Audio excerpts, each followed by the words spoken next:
with Jeff Sneider.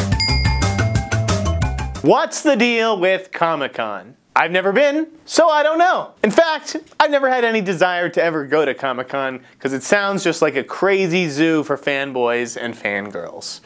However, Hollywood, I know I have to go sometime just to experience it. So if you want me down there, here's the movies that are going to get me to Comic-Con. The #1 movie that would get me to go to Comic-Con is Relativity's reboot of The Crow. I've promised myself and readers for years that if Relativity ever got it together and brought The Crow down to San Diego, I would be there in full face paint and a black leather trench coat and all that jazz. Unfortunately, I just don't think it's going to happen. I think that the Weinstein Company is kind of refusing to renegotiate its deal on that project. It makes it difficult for Relativity to move forward. Who knows when it's going to get down to Comic-Con? That's a lot of pressure on The Crow's wings, but the anticipation is going to make my first time down there just that much sweeter. #2, a Scream reboot. Goodbye, Neve Campbell. This whole series needs to push the reset button, okay? We're restarting this thing from scratch. I want a hip young cast of up-and-comers, not some flavor of the month CW stars, okay? This should be the Batman or Spider-Man of horror franchises. And I hate to say it since I worship these guys,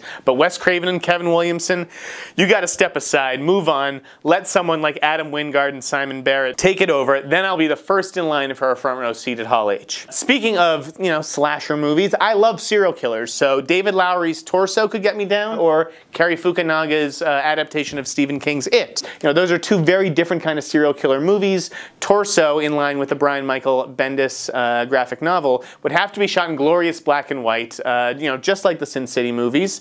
If they got an A-lister to play Elliot Ness, that would certainly pique my interest. And the same goes for It. Depending on who WB casts as Pennywise the Clown, I will be there with clown shoes and a red nose, I promise. Speaking of graphic novels and comic books, how about Nemesis? 20th Century Fox is developing that one with director Joe Carnahan. It's based on Mark Millar's comic, which is just a nasty piece of work. It has a villain and an ending that could both literally be insane. And of all the comic book movies in deep development, this is probably the one that I am most excited about. Numbers 6 through 8 are a group of threes, okay? Ghostbusters 3, Clerks 3, and Kill Bill Volume 3. We've been hearing about these sequels for years. Sony's Ghostbusters 3 is going to happen. It's just a matter of when.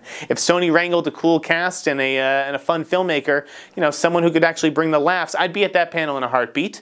The same goes for Kevin Smith's Clerks 3. I never thought that a sequel to the original Clerks would ever work, but Clerks 2 was genuinely heartfelt and hilarious, and I'd love to see Dante and Randall back on the big screen again for one more go-around.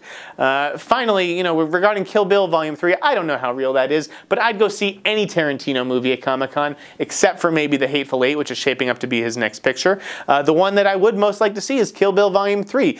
Beatrice Kiddo's story may have been wrapped up in that first two movies, but it sure would be interesting to see Vivica A. Fox's daughter come after the bride.